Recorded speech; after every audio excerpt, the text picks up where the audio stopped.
It's so easy to be great nowadays, my friend, because most people are weak. Most people don't want to go to that extra mile. Most people don't want to find that extra because it sucks. It's miserable. It's lonely. Lonely by yourself. I was the same way. And that used to hurt me growing up. Now I fucking thrive in that shit.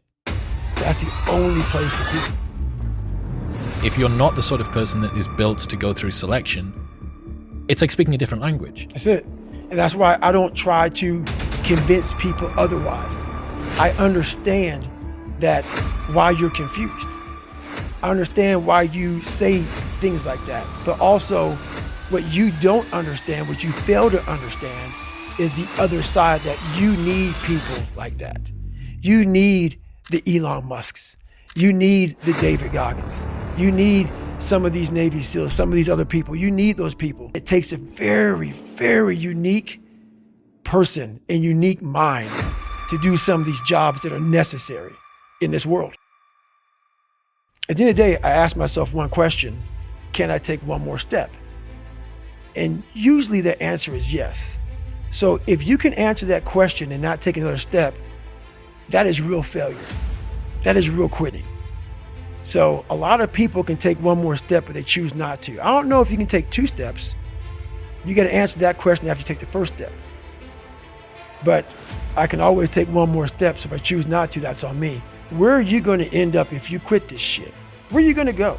That's what that's all about. It's about gaining control of your mind, putting things back in the proper perspective, and then saying, I really do want to be here. It's all about your mind takes control of you.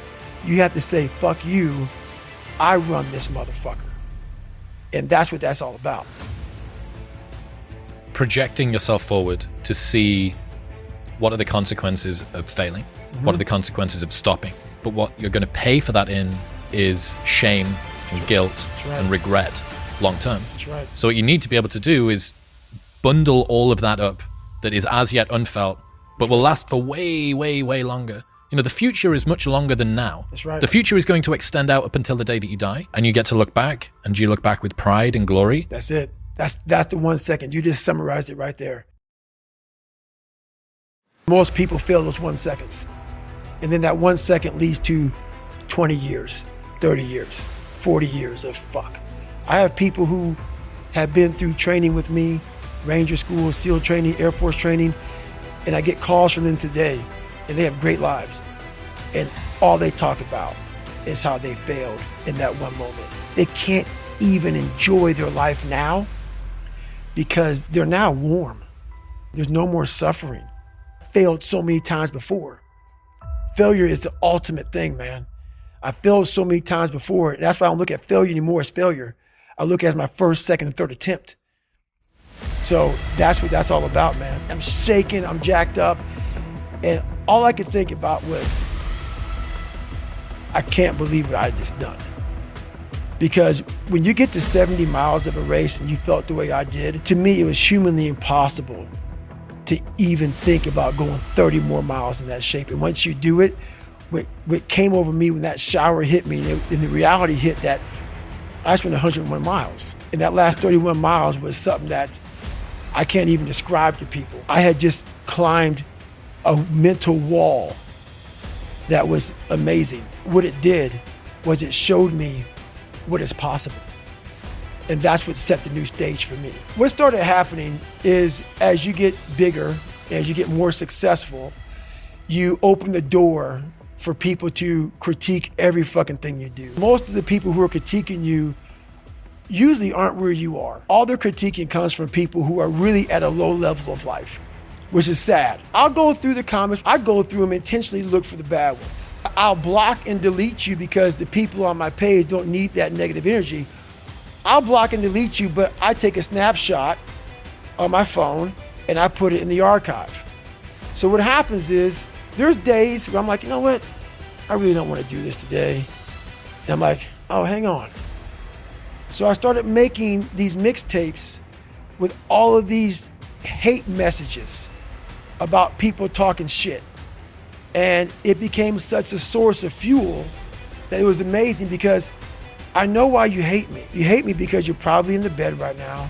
You're probably an underachiever. You're probably somebody who doesn't want to do anything with your life. While you're listening to the self-narrated insults of random people on the internet that you don't like, Right. what are you thinking of while you're listening to that? While you're working out or while you're walking around the house? How that back in the day when I was sometimes getting bullied or in a dark place, how sometimes that would have bothered me. I've studied it.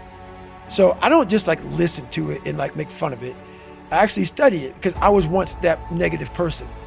I was once that person who saw someone successful and didn't see how can I get there.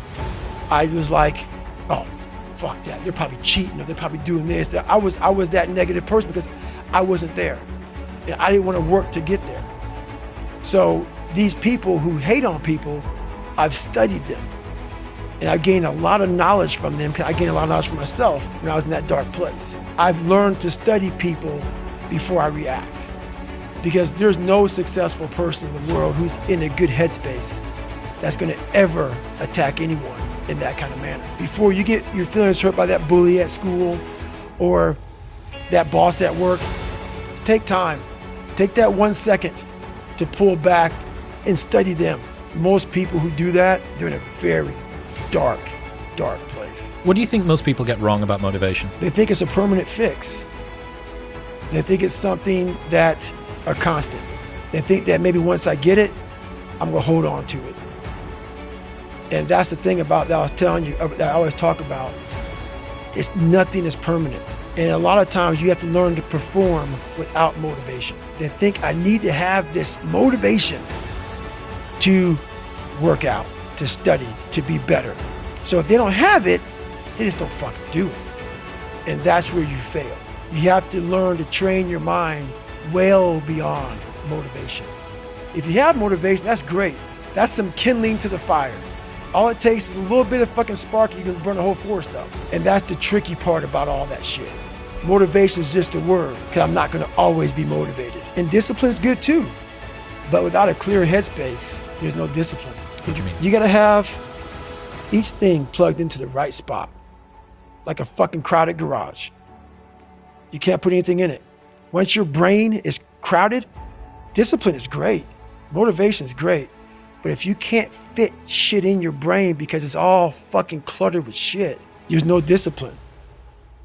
You may have it sometimes when it fits in that crowded garage of your mind, but you don't have the consistency that you need to have with that discipline. A lot of people talk about discipline. Okay, great.